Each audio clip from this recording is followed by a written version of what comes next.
We keep moving forward, opening new doors, and doing new things because we're curious, and curiosity keeps leading us down new paths. Disney was a leader in animated cartoons, a successful entrepreneur, and a leading innovator in the theme park industry. He created legacies like none other, and that he changed the American child's state of mind to this day and into the future. Fun and imagination gained a whole new meaning. Throughout the 20th century, the entire American economy and cultural atmosphere took a dent based on the thoughts and actions of Walt Disney alone. The film industry took on technologies never before seen as a result of his leadership, Technicolor and sound. The world would forever remember him to be the spark of imagination that would always characterize American culture. He was, and still is, a cultural icon. While it would be several decades before he would have a significant impact on the world, his innovative ideas and leadership would leave a lasting impression in the hearts of people everywhere.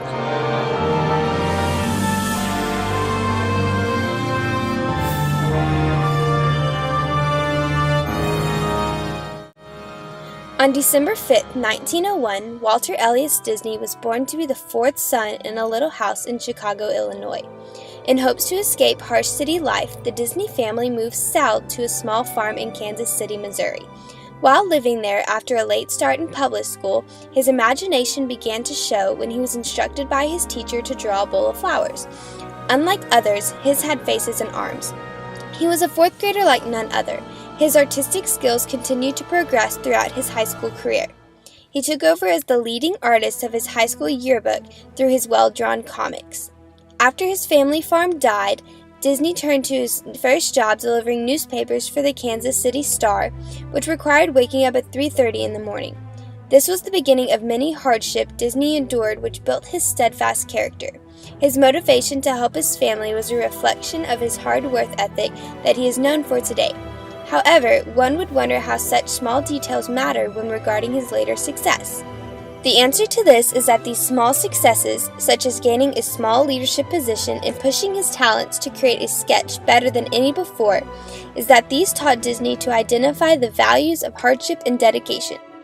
Upon returning for more efforts in France, Disney returned to Kansas City and got a job at a commercial art studio. In 1920, while working at this ad company, Walt discovered the wondrous universe of animation and immersed himself in the young field. His brother Roy got him a job at the Pesman Rubin Art Studio, where he would find future colleagues who he would build his company with.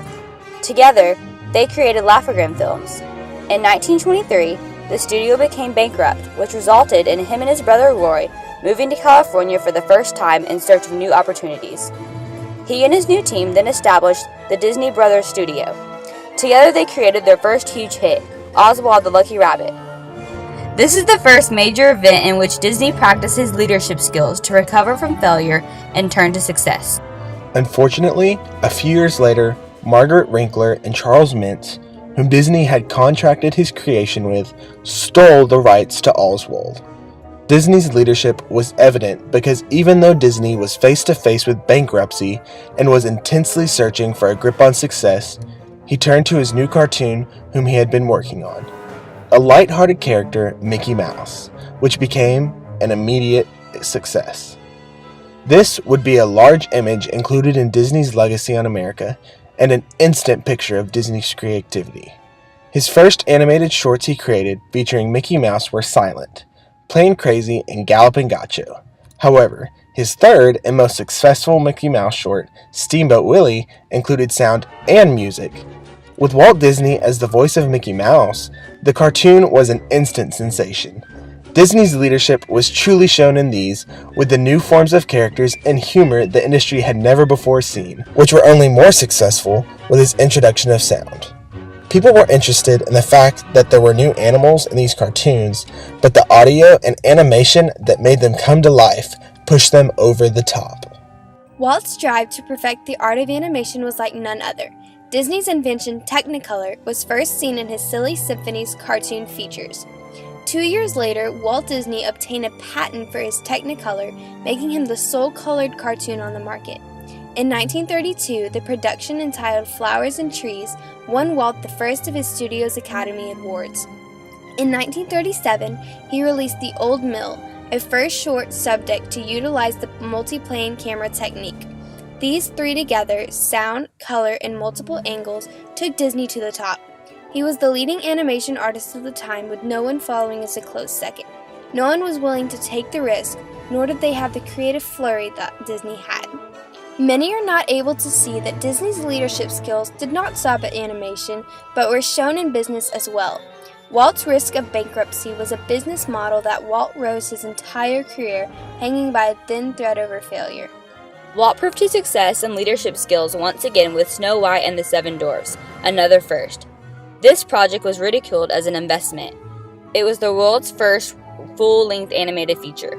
But after taking the chance of going against the status quo, the movie was a huge success. It was a financial and critical victory.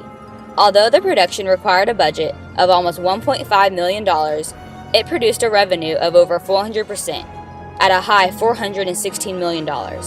His leadership and unprecedented creations continue with the creation of many more full-length animated features. Although his other features would not become as successful as Snow White, people everywhere still considered his entire animated library a pantheon of excellence that has changed the movie business forever. The advent of Fanasound for the feature Fantasia and the use of Technicolor in cartoons separated Disney's leadership from that of other animation companies. He constantly strove to improve his works. This was particularly shown when Disney used television as he pioneered the medium of television itself as a marketing tool for Disneyland. All of these, in combination with each other, proved Disney's enterprise as a growing media giant. Disney's leadership was truly shown and evident with his innovative creation of Disneyland. Because of his extraordinary imagination and leadership skills, land that would suit his vision was hard to come by.